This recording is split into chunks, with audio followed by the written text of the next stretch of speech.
4922, 4923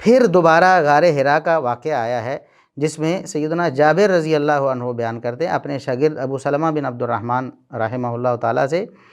کہ لا احدثک الا ما حدثنا رسول اللہ صلی اللہ علیہ وسلم، میں آپ کو وہی بات بتاؤں گا جو ہمیں رسول اللہ صلی اللہ علیہ وسلم نے خود بتائی۔ رسول اللہ صلی اللہ علیہ وسلم نے فرمایا، سیدنا جابر رضی اللہ تعالیٰ عنہ فرماتے ہیں کہ رسول اللہ صلی اللہ علیہ وسلم نے فرمایا کہ جاورت بحراء، میں غار حرا میں جا کے عبادت کے لیے بیٹھا تھا، پھر میں وہاں سے نکلا، پھر انہوں نے آگے دوسرا واقعہ ذکر کیا، لمبی حدیث ہے۔ تو بتانے کا مقصد یہ ہے کہ یہ غامدی صاحب کی یا تو جہالت ہے یا صریح خیانت ہے۔ جہالت ہے تب بھی یہ بہت بڑا عیب ہے کہ غامدی صاحب اتنا بڑا دعویٰ کر رہے ہیں کہ رسول اللہ صلی اللہ علیہ وسلم نے کبھی بھی غار حرا کا ذکر نہیں کیا سیدہ عائشہ رضی اللہ عنہا کی حدیث کے علاوہ۔ تو میں نے صحیح بخاری سے ہی 4 احادیث ذکر کر دیں جن میں صراحتاً رسول اللہ صلی اللہ علیہ وسلم نے اور موقع پر غار حرا کا ذکر فرمایا اور بتایا اپنے صحابہ کو کہ غار حرا میں ایک واقعہ پیش آیا تھا، جبریل امین میرے پاس آئے تھے وہی لے کر، وہی فرشتہ یعنی جبریل امین دوبارہ میں نے دیکھا۔ ایک بات تو یہ ہوگی کہ جناب غامدی صاحب کی یہ جہالت ہے یا صریح خیانت ہے۔ ہم امید کرتے ہیں کہ غامدی صاحب اپنی اس جہالت کو دور کریں گے، یا اگر انہوں نے خیانت کی تھی جان بوجھ کر تو اس پر اللہ رب العزت سے توبہ کریں گے۔ دوسری بات یہ ہے کہ غامدی صاحب نے قرآن کریم پر بہتان باندھا، یہ الزام لگا دیا، یہ دعویٰ کر دیا کہ قرآن کریم نے اس حدیث کو رد کر دیا ہے، نعوذ باللہ ثم نعوذ باللہ۔ کیسے؟ کہتے ہیں کہ سورہ نجم کے آغاز میں اللہ رب العزت نے پہلی وحی کا تذکرہ فرمایا ہے، پہلی وحی کے نزول کا واقعہ بیان فرمایا ہے، اور وہ واقعہ اس سے یکسر مختلف ہے جو حدیث میں وارد ہوا ہے۔ اللہ تعالیٰ نے پہلی وحی کے واقعے کو خود سورہ نجم میں بیان کیا ہے اور پورے واقعے کی تردید کر دی۔ حالانکہ یہ صریح جھوٹ ہے غامدی صاحب کا۔ سورہ نجم کا آپ خود مطالعہ کریں، سورہ نجم پڑھیں، کوئی تفسیر پڑھیں، دیکھیں 1400 سال سے امت تفسیر بھی کرتی آئی ہے، قرآن کو سمجھتی بھی آئی ہے، کسی نے کہا ہو کہ یہ پہلی وحی کا واقعہ ہے قرآن کریم کی، چلیں غامدی صاحب تو مانتے ہی نہیں نا کسی کو، تو قرآن کریم میں کوئی لفظ ایسا ہے سورہ نجم میں یا کسی اور آیت میں کہ یہ جو واقعہ ہے سورہ نجم کے آغاز میں یہ پہلی وحی کے نزول کا واقعہ ہے؟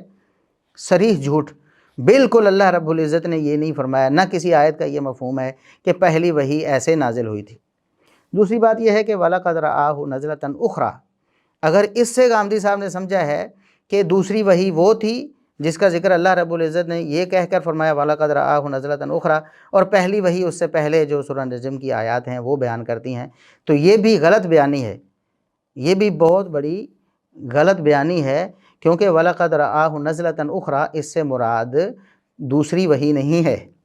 اس سے مراد جبریل امین کو دوسری دفعہ اپنی اصلی صورت میں دیکھنا ہے، جیسا کہ احادیث میں موجود ہے کہ نبی کریم صلی اللہ علیہ وسلم نے جبریل امین کو 2 دفعہ ان کی اصلی صورت میں دیکھا۔ لہٰذا یہ کہہ کر قرآن کریم پر بہتان باندھنا کہ قرآن نے اس حدیث کا رد کر دیا اور قرآن نے پہلی وحی کا واقعہ یوں بیان فرمایا جبکہ نبی کریم صلی اللہ علیہ وسلم کی حدیث میں ایسے ہے، تو یہ بھی جناب غامدی صاحب کی کذب بیانی ہے۔ اللہ رب العزت جناب غامدی صاحب کو ہدایت دے، حدیث کا انکار کرنے کے لیے اتنا آگے چلے جاتے ہیں۔ پھر وہ کہتے ہیں کہ قرآن کریم نے جو بیان کیا ہے پہلی وحی کہ رسول اللہ صلی اللہ علیہ وسلم مکمل اطمینان اور یقین کے ساتھ وہ وحی سن رہے تھے، جبکہ حدیث میں ایسا نہیں ہے، یہ بھی غلط بیانی ہے۔ اس حدیث میں رسول اللہ صلی اللہ علیہ وسلم نے اللہ رب العزت کی وحی کے حوالے سے کسی شک و شبہ کا اظہار نہیں کیا، بلکہ رسول اللہ صلی اللہ علیہ وسلم اس صورتحال کو دیکھ کر جو پہلی دفعہ آپ سے پیش آئی تھی آپ پریشان ہو گئے، اور قرآن بھی اس کا مؤید ہے۔ قرآن کریم نے بھی ذکر کیا ہے کہ نبی کریم صلی اللہ علیہ وسلم کو وحی کے آغاز سے پہلے اس بات کا احتمال تک نہیں تھا، آپ کو خیال بھی نہیں آیا تھا کبھی کہ یہ قرآن یا آیات میرے اوپر نازل ہوں گی، اور یہ اللہ رب العزت نے کئی ایک مقامات پر قرآن کریم میں ذکر فرمایا، وَمَا كُنْتَ تَرْجُو أَن يُلْقَى إِلَيْكَ الْكِتَابُ، ایک یہ موقع ہے، اور دوسرا مَا كُنْتَ تَدْرِي مَا الْكِتَابُ وَلَا الْإِيمَانُ، تو اللہ رب العزت نے بتایا ہے کہ محمد الرسول اللہ صلی اللہ علیہ وسلم کو کہ آپ کو نہیں پتہ تھا جب وحی آنی تھی، اس سے پہلے آپ کو نہیں پتہ تھا کہ آپ پر یہ وحی نازل ہوگی، اللہ رب العزت کتاب نازل فرمائے گا۔ لہٰذا ایسے موقع پر وقتی طور پر انسان کا حیران ہو جانا اور پریشان ہو جانا یہ کوئی بعید بات نہیں ہے۔ رسول اللہ صلی اللہ علیہ وسلم انسان تھے اور انسان ہونے کے ناطے ایسی چیزیں انسان کو پیش آ جاتی ہیں،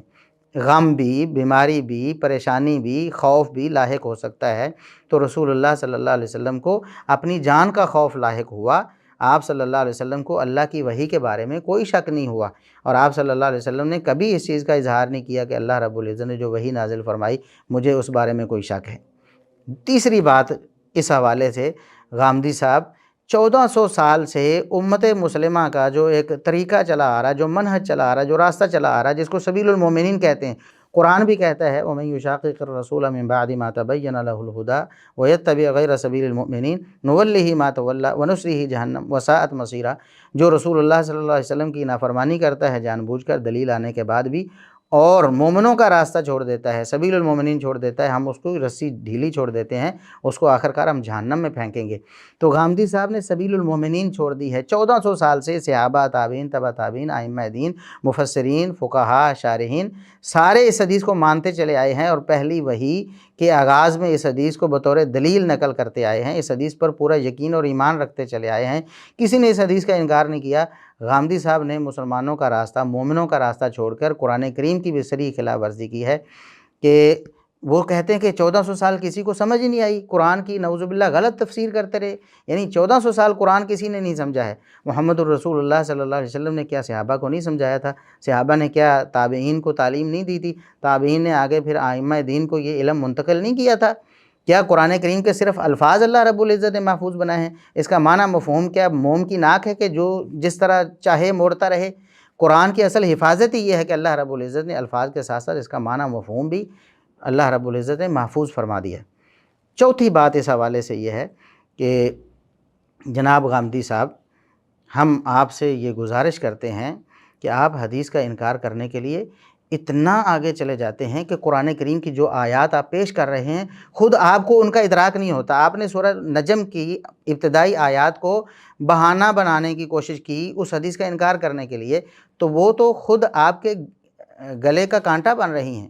کیونکہ قرآن کریم میں سورہ نجم کی جو پہلی آیات ہیں ان میں اللہ رب العزت فرماتا ہے وَمَا يَنطِقُ عَنِ الْهَوَىٰ إِنْ هُوَ إِلَّا وَحْيٌ يُوحَىٰ۔ محمد الرسول اللہ صلی اللہ علیہ وسلم دین کے معاملے میں کبھی اپنی خواہش سے نہیں بولتے، آپ جو بھی فرماتے ہیں وہ اللہ رب العزت کی طرف سے وحی ہوتا ہے۔ تو قرآن کے علاوہ بھی رسول اللہ صلی اللہ علیہ وسلم کے فرامین وحی ہیں، یہ آیات ان پر دلیل ہیں۔ اور پھر آگے جو آیات ہیں اسی سیاق میں اللہ رب العزت نے سورہ نجم کے آغاز میں ہی فرمایا فَأَوْحَىٰ إِلَىٰ عَبْدِهِ مَا أَوْحَىٰ۔ اللہ رب العزت نے اپنے بندے کو وحی کی جو وحی کی۔ اب وہ وحی کیا تھی؟ صحیح بخاری اٹھا کے دیکھیں، رسول اللہ صلی اللہ علیہ وسلم کی حدیث موجود ہے، اس وحی کی تشریح موجود ہے کہ اللہ رب العزت نے وہ وحی کیا نازل فرمائی تھی۔ وہ معراج کا واقعہ ہے، سورہ نجم کے آغاز میں اللہ رب العزت نے واقعہ معراج کو ذکر کیا ہے۔ معراج کے موقع پر اللہ رب العزت نے اپنے نبی محمد الرسول اللہ صلی اللہ علیہ وسلم کو وحی نازل فرمائی، اور وہ وحی کیا تھی؟ اللہ رب العزت نے نمازیں فرض کیں، 50 نمازیں فرض کیں، پھر سفارش سے 5 تک آ گئیں۔ رسول اللہ صلی اللہ علیہ وسلم پر اللہ نے وحی کی 5 نمازیں فرض کی۔ قرآن کریم میں کوئی آیت 5 نمازوں کی فرضیت کی نہیں ہے، یہ حدیث وحی ہے۔ اللہ رب العزت نے حدیث کے ذریعے رسول اللہ صلی اللہ علیہ وسلم پر 5 نمازیں فرض کیں جو کہ قیامت تک آپ کی امت پر فرض ہیں۔ لہٰذا جناب غامدی صاحب، جو دلیل آپ نے پیش کرنے کی کوشش کی ہے اس حدیث کے خلاف، وہ دلیل خود آپ کے خلاف ہے۔ آپ کہتے ہیں کہ حدیث سے دین میں نہ کوئی کمی ہوتی ہے نہ کوئی اضافہ ہوتا ہے، یعنی حدیث چھوڑنے سے کوئی کمی نہیں ہوگی، حدیث ماننے سے کوئی اضافہ نہیں ہوگا، نعوذ باللہ۔ 5 نمازوں کی فرضیت قرآن کہتا ہے فَأَوْحَىٰ إِلَىٰ عَبْدِهِ مَا أَوْحَىٰ، اور حدیث یہ بتاتی ہے رسول اللہ صلی اللہ علیہ وسلم نے صحابہ کو یہ سکھایا ہے کہ وہ جو وحی تھی اس موقع پر اللہ رب العزت جو نازل فرمائی تھی، جس کا سورہ نجم میں تذکرہ ہے، وہ وحی نمازوں کی فرضیت کی وحی تھی۔ تو اللہ سے دعا ہے کہ اللہ رب العزت ان منکرین حدیث کو ہدایت عطا فرمائے، اور ہمارے مسلمان نوجوانوں کو جو سوشل میڈیا پہ دین سیکھنے کی کوشش کرتے ہیں، اللہ رب العزت ایسے فتنوں سے ان کو محفوظ فرمائے۔ سبحان ربک رب العزت عما یصفون وسلام علی المرسلین والحمد للہ رب العالمین۔